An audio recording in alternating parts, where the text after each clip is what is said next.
Halo semua, perkenalkan nama saya Josephine Sevilagea dengan NIM F1C421025 dari kelas R001 Biologi akan menyampaikan hasil bedah jurnal yang telah saya lakukan.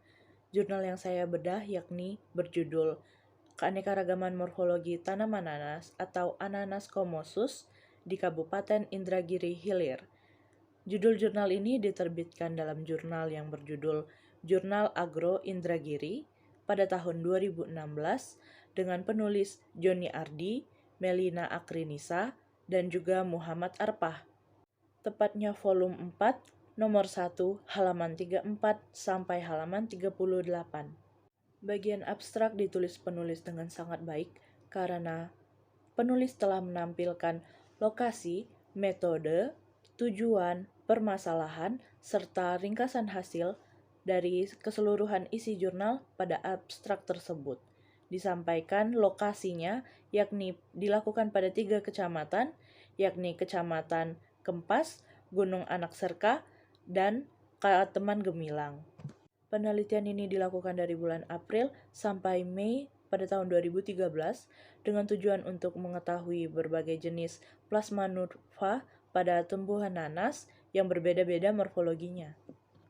Dan hasil menunjukkan bahwa pada Kabupaten Indragiri Hilir memiliki banyak sekali nanas dengan jenis yang berbeda-beda, dengan morfologi daun, rasa buah, bentuk buah yang berbeda-beda.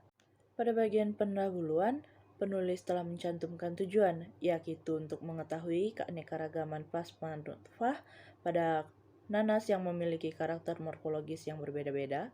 Kemudian alasan dilakukannya penelitian juga telah dicantumkan, yakni alasan penelitian ini adalah untuk menghasilkan varietas unggul baru dengan produktivitas dan stabilitas hasil tinggi yang membutuhkan sumber-sumber gen dari sifat-sifat tersebut yang mendukung tujuan tersebut.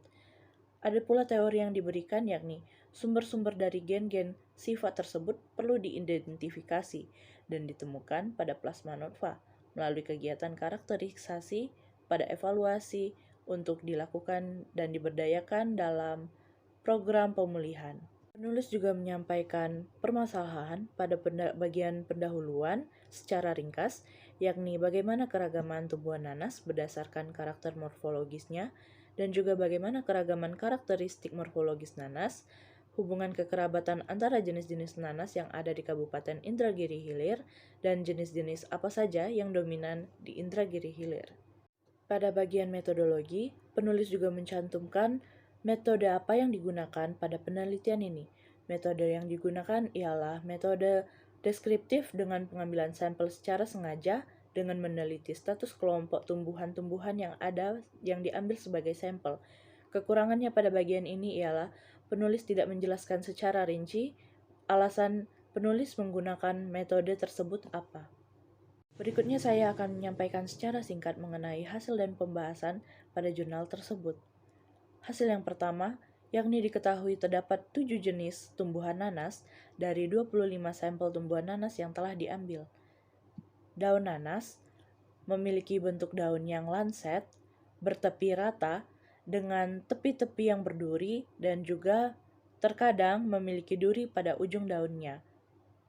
Dari hasil penelitian juga dapat disimpulkan bahwa terdapat berbagai macam bentuk, rasa, warna, serta rasa pada buah nanas pada masing-masing jenis yang berbeda. Setelah melakukan wawancara dengan warga lokal, diketahui bahwa nanas tidak terlalu banyak ditanam secara komersial, melainkan ditanam di sela-sela menanam tanaman lain seperti tanaman kelapa, pisang, kelapa sawit, dan ada juga tanaman tambahan di halaman-halaman rumah masyarakat-masyarakat sekitar. Pada bagian kesimpulan, penulis telah menyimpulkan dengan cukup baik karena kesimpulan yang telah dibuat dinilai dapat menjawab tujuan dari dilakukannya penelitian ini, di mana beberapa kesimpulan yang dapat disampaikan yakni banyaknya jenis ragam tanaman nanas yang ditemukan di Kabupaten Indragiri Hilir dengan karakter masing-masing. Kemudian jenis nanas yang banyak ditemui ialah nanas bubur, sedangkan nanas merah hanya bisa ditemukan di daerah-daerah tertentu saja. Dan hasil analisis keragaman pada sampel tanaman nanas didapatkan variabilitas yang cukup berbeda. Untuk referensi menulis jurnal ini, penulis menggunakan 13 buah jurnal. Namun, sayangnya, hanya ada 3 jurnal yang dinilai up to date atau jurnal yang berasal dari 10 tahun terakhir, sedangkan sisanya berasal dari jurnal atau referensi-referensi di atas 10 tahun terakhir. Demikianlah hasil bedah jurnal yang dapat saya sampaikan. Saya menerima kritik dan saran, dan juga silakan menyampaikan pertanyaan kepada saya secara langsung. See you on next video. Terima kasih.